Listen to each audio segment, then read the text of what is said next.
नमस्कार दोस्तों। अपनी पाठशाला चैनल पर आप सभी का हार्दिक स्वागत है। तो कैसे हो मित्रों?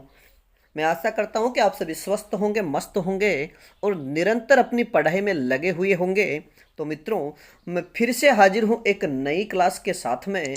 और आज का अपना टॉपिक होगा हिंदी गद्य साहित्य का उद्भव और विकास। यानी आज की कक्षा में हम चर्चा करने वाले हैं गद्य साहित्य से ले गद्य साहित्य को लेकर के, और गद्य साहित्य का जो प्रारंभिक उद्भव और विकास है, आज की कक्षा में उन्हीं की चर्चा करेंगे। क्योंकि कल एक दो भाई बहनों का कमेंट्स आया था कि सर आप गद्य साहित्य भी करवा दीजिए। तो हम आज की कक्षा से शुरू कर रहे हैं गद्य साहित्य का उद्भव और विकास। इसके बाद पढ़ेंगे कहानी विधा, निबंध विधा, उपन्यास विधा, जितनी भी यात्रा वृत्तांत संस्मरण है, इन सभी का अध्ययन करते रहेंगे। और मित्रों, साथ साथ में प्रगतिवाद, छायावाद, द्विवेदी युग, इनके जो लेखक और कवि हैं, इनका जीवन परिचय भी पढ़ते रहेंगे। तो मित्रों, शुरू करें आज की क्लास का पहला प्रश्न। चंपू काव्य। और मित्रों याद रखिएगा, चंपू काव्य यानी गद्य पद्य मिश्रित जो रचना होती है उसे हम चंपू काव्य कहते हैं। तो चंपू काव्य की प्राचीनतम रचना कौन सी है?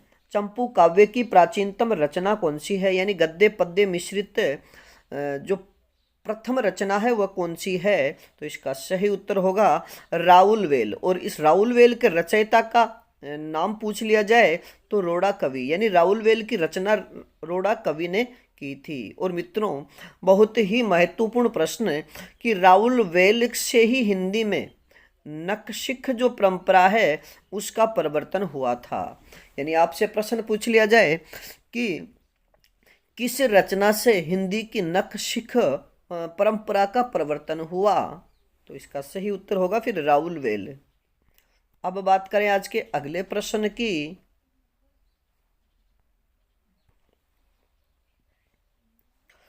उक्ति व्यक्ति प्रकरण के लेखक कौन हैं? उक्ति व्यक्ति प्रकरण के लेखक कौन हैं? तो इसका सही उत्तर होगा दामोदर शर्मा। मित्रों याद रखिएगा कि उक्ति व्यक्ति प्रकरण भी एक गद्य रचना है और इसके लेखक दामोदर शर्मा है। अगला प्रश्न, यानी आज की कक्षा में जो रचनाएं हम पढ़ेंगे ये केवल गद्य साहित्य से संबंधित है। मैथिली हिंदी में रचित गद्य की पुस्तक वर्ण रत्नाकर के लेखक कौन है? यानी मैथिली हिंदी में रचित गद्य की पुस्तक वर्ण रत्नाकर के लेखक कौन है? तो इसका सही उत्तर होगा ज्योतिश्वर ठाकुर। मित्रों याद रखिएगा कि जो वर्ण रत्नाकर रचना है ये व्याकरण संबंधी रचना है, और वर्ण रत्नाकर को मैथिली का विश्वकोश भी कहा जाता है। अगर आपसे प्रश्न पूछ लिया जाए कि निम्न में से कौन सी रचना को मैथिली का विश्वकोश कहा जाता है, तो फिर इसका सही उत्तर होगा वर्ण रत्नाकर। अगला प्रश्न, ब्रज भाषा में रचित गद्य की प्रमुख भक्तिकालीन रचनाएं कौन कौन से हैं? यानी ब्रज भाषा में रचित गद्य की प्रमुख भक्तिकालीन रचनाएं कौन कौन सी है? तो मित्रों इस प्रश्न का सही उत्तर होगा, यानी ये जो रचनाएं मैंने नीचे लिखी है ये सारी की सारी रचनाएं ब्रज भाषा में होने के साथ साथ ये गद्य की रचनाएं भी है। तो सबसे पहले रचना की बात करें तो श्रृंगार रस मंडल। मित्रों ये श्रृंगार शब्द ये टाइपिंग की वजह से थोड़ा मिस्टेक हो रहा है इसमें।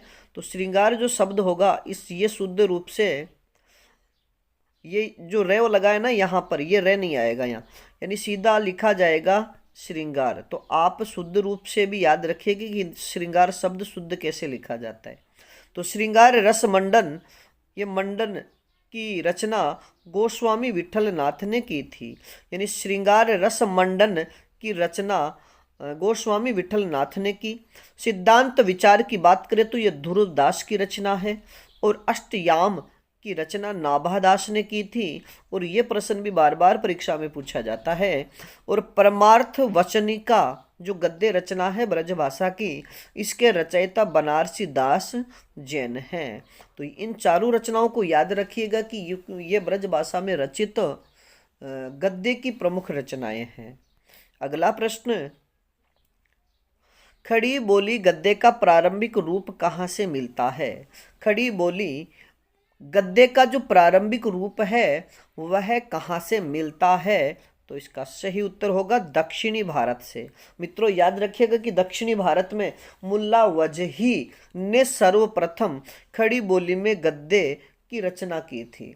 इसलिए खड़ी बोली में दक्षिणी प्रारंभिक रूप की बात कर ली जाए तो दक्षिणी भारत में इसका उद्भव हुआ, और वहाँ के जो लेखक थे मुल्ला वजही, उन्होंने खड़ी बोली में सर्वप्रथम गद्य में रचना की थी। अब बात करें अगले प्रश्न की। उत्तर भारत में खड़ी बोली गद्य की प्रथम रचना कौन सी है? उत्तर भारत में खड़ी बोली गद्य की प्रथम रचना कौन सी है?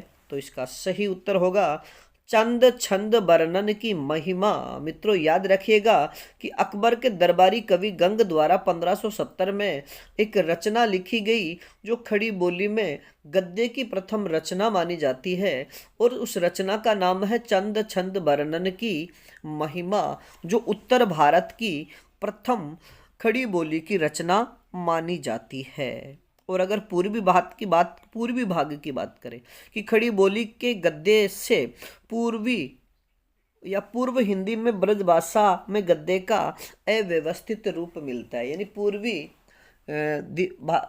हिंदी की बात करें तो इसमें गद्य का कोई उल्लेख नहीं मिलता, और उल्लेख मिलता भी तो वो अव्यवस्थित है। अगला प्रश्न, दक्षिणी गद्य की प्रमुख रचनाएं कौन कौन सी है?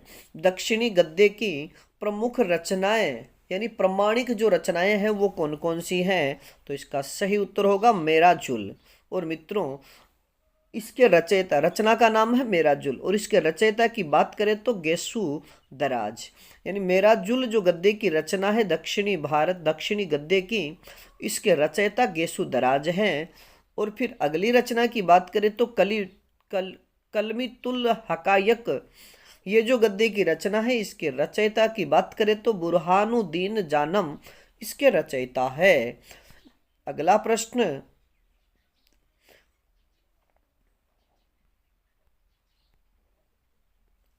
राजस्थानी गद्य रचनाओं में अचल दास खींचीरी वचनिका का लेखक कौन है? यानी राजस्थानी गद्य रचनाओं में अचल दास खींचीरी वचनिका के लेखक कौन है? तो मित्रों इसका सही उत्तर होगा शिवदास चारण। यानी राजस्थानी गद्य रचनाओं की अगर आपसे प्रश्न पूछ लिया जाए कि राजस्थानी में प्राप्त गद्य रचना कौन सी है, तो अचल दास खींचीरी वचनिका, और इसके लेखक शिवदास चारण। अब बात करें आज के अगले प्रश्न की।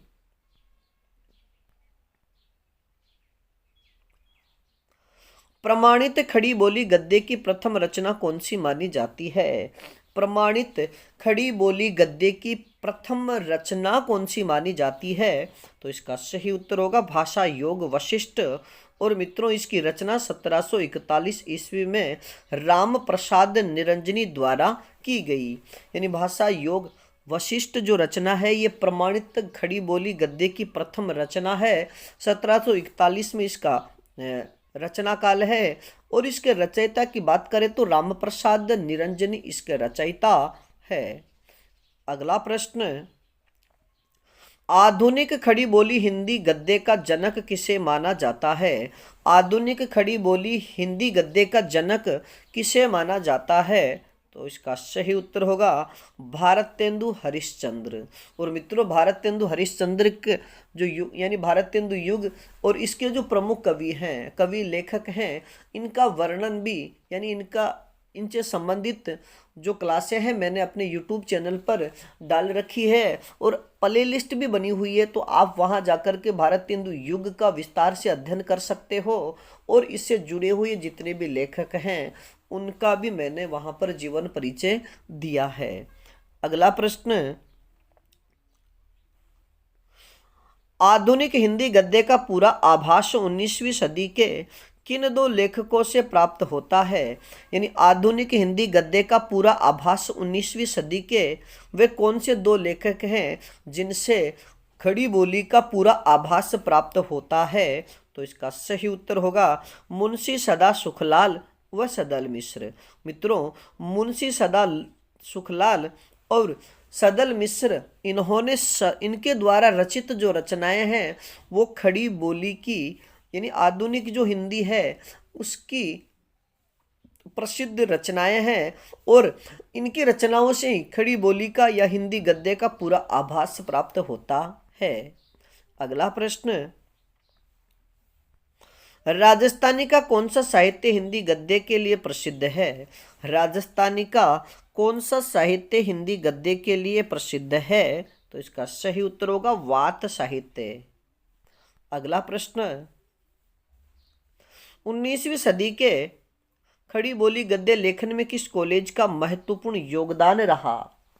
यानी 19वीं सदी के खड़ी बोली गद्य के लेखन में किस कॉलेज का महत्वपूर्ण योगदान रहा?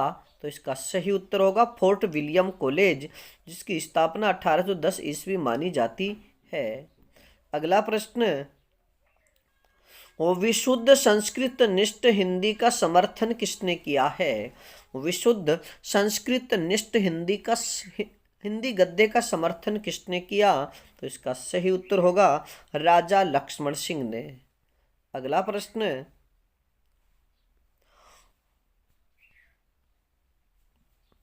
पद्म पुराण रचना के रचयिता कौन है? यानी पद्म पुराण भाषानुवाद रचना के रचयिता कौन है?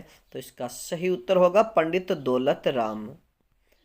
अगला प्रश्न, गोस्वामी गोकुल नाथ द्वारा ब्रजभाषा गद्य में रचित पुस्तक कौन कौन सी है?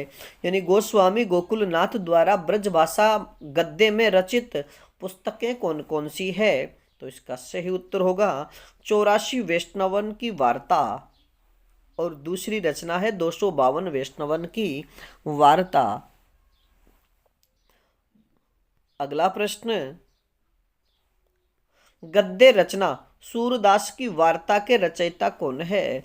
गद्य रचना सूरदास की वार्ता के रचयिता कौन है? तो इसका सही उत्तर होगा हरि राय। अगला प्रश्न, 19वीं सदी के प्रारंभ में खड़ी बोली गद्य के 4 लेखक कौन कौन से माने गए हैं?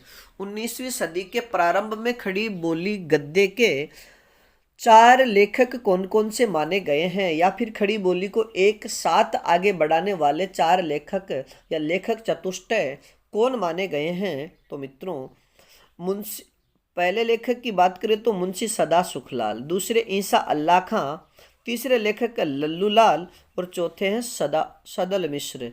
मित्रों, इन चारों लेखकों का नाम याद रखिएगा क्योंकि इनसे वस्तुनिष्ठ प्रश्न पूछा जाता है कि निम्न में से कौन सा लेखक हिंदी खड़ी बोली गद्य को आगे बढ़ाने वालों में शामिल नहीं है। तो इन चारों को याद रखिएगा, मुंशी सदा सुखलाल, ईसा अल्लाह खां, लल्लू लाल और सदल मिश्र। अगला प्रश्न, सदा सुखलाल की खड़ी बोली गद्य की रचना कौन सी है? सदा सुखलाल की खड़ी बोली गद्य की रचना कौन सी है? तो इसका सही उत्तर होगा सुख सागर। अगला प्रश्न, राजा शिव प्रसाद सितारे हिंद किस भाषा का समर्थन किया? यानी राजा शिव प्रसाद सितारे हिंद ने किस भाषा का समर्थन किया है? तो इसका सही उत्तर होगा हिंद अरबी और फारसी शब्दावली बहुल हिंदुस्तानी का। यानी इन्होंने हिंद अरबी और फारसी शब्दावली से युक्त जो हिंदुस्तानी भाषा यानी उर्दू भाषा है उसका समर्थन किया है। अगला प्रश्न, सदल मिश्र की खड़ी बोली गद्य की रचनाएं कौन कौन सी है? सदल मिश्र की खड़ी बोली गद्य की रचनाएं कौन कौन सी हैं? तो इसका सही उत्तर होगा नासिकेतोपाख्यान और रामचरित्र। मित्रों, इन दोनों रचनाओं को आप याद रखिएगा क्योंकि इनका सीधा लेखक का नाम भी पूछ लिया जाता है कि नासिकेतोपाख्यान के रचयिता कौन है? तो सदल मिश्र। अगला प्रश्न, उदय भान चरित या रानी केतकी की कहानी के रचयिता कौन है? उदय भान चरित या रानी केतकी की कहानी के रचयिता कौन है? तो इसका सही उत्तर होगा ईसा अल्लाह खां। मित्रों याद रखिएगा कि जो उदय भान चरित है इसी का दूसरा नाम रानी केतकी की कहानी है, यानी दोनों एक ही कहानी के नाम हैं। अगला प्रश्न, ब्रजभाषा गद्य की प्रारंभिक रचनाएं कौन कौन सी है? ब्रजभाषा गद्य की प्रारंभिक रचनाएं कौन कौन सी है? तो मित्रों एक तरफ रचना का नाम, दूसरी तरफ रचनाकार, तो इनको आप अच्छे से याद रखिएगा। श्रृंगार रस मंडन, श्रृंगार रस मंडन की बात करें तो विठल नाथ इसके रचयिता है। 84 वैष्णवन की वार्ता की बात करें तो इसके रचयिता गोस्वामी गोकुलनाथ हैं।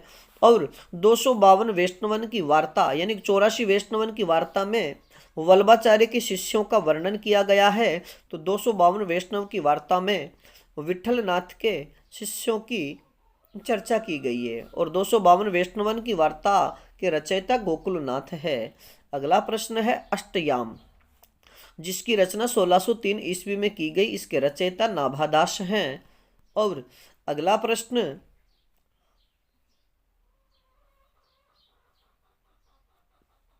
अगहन महात्म्य जिसकी रचना 1627 ईस्वी में की गई, इसके रचयिता वैकुंठ मणि शुक्ल है। अगली रचना की बात करें तो वैशाख महात्म्य, यानी ये सारी की सारी ब्रजभाषा गद्य की रचनाएं हैं। वैशाख महात्म्य जिसकी रचना 1627 ईस्वी में की गई और इसके रचयिता भी वैकुंठ मणि शुक्ल है।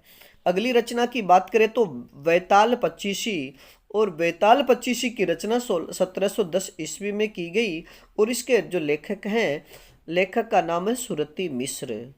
और मित्रों अगली गद्य की यानी ब्रजभाषा की अगली गद्य जो रचना है उसका नाम है आइन आइने या आइन ए अकबरी की भाषा वचनिका, जिसकी रचना 1795 ईस्वी में की गई और इसके रचयिता की बात करें तो या इसके रचनाकार लाला हीरालाल हैं। अब बात करें आज के अगले प्रश्न की, खड़ी बोली गद्य की प्रारंभिक रचनाएं कौन कौन सी हैं? यानी पहले हमने पढ़ा ब्रजभाषा गद्य की रचनाएं और अब है खड़ी बोली गद्य की प्रारंभिक रचनाएं कौन कौन सी है। तो सर्वप्रथम रचना की बात करें तो चंद छंद वर्णन की महिमा, जिसकी रचना 1570 में की गई और इसके रचयिता गंग कवि हैं और ये गंग कवि अकबर के दरबारी कवि थे। बात करें अगली रचना की भाषा योग वशिष्ठ, जिसकी रचना 1741 ईस्वी में की गई और इसके रचयिता राम प्रसाद निरंजनी है। और मित्रों याद रखिएगा कि भाषा योग वशिष्ठ एक प्रमाणिक रचना मानी जाती है। पद्म पुराण का भाषानुवाद जिसकी रचना 1766 ईस्वी में की गई और इसके रचयिता पंडित दौलत राम है। अगली रचना की बात करें तो सुख सागर, जिसकी रचना 1818 ईस्वी में की गई और मित्रों इसके रचयिता मुंशी सदा सुखलाल हैं। अगली रचना की बात करें तो प्रेम सागर और इसकी रचना 1800 ईस्वी में लल्लू लाल ने की थी। अगला प्रश्न, नासिकेतोपाख्यान जिसकी रचना 1800 ईस्वी में की गई और मित्रों नासिकेतोपाख्यान के रचयिता सदल मिश्र हैं। और आज की कक्षा का अब ये अंतिम प्रश्न, यानी आज की हमारी जो क्लास है हिंदी गद्य साहित्य का उद्भव और विकास, इसका ये अंतिम प्रश्न, रानी केतकी की कहानी जिसकी रचना 1800 ईस्वी में की गई और इसके रचयिता या इसके लेखक ईसा अल्लाह खां हैं। तो मित्रों आज के लिए इतना ही, बाकी फिर मिलेंगे एक नए टॉपिक के साथ में। और अगला हमारा टॉपिक होगा कहानी लेखन, यानी कहानी का विकास या कहानी लेखन का उद्भव कैसे हुआ, सर्वप्रथम कहानी कौन सी है, इनको लेकर के। तब तक आप अपने अध्ययन में जुटे रहिएगा और अपनी पाठशाला बाय BN सर चैनल पर नए हो तो हमारे चैनल को लाइक, सब्सक्राइब और अपने मित्रों तक शेयर जरूर कीजिएगा। धन्यवाद।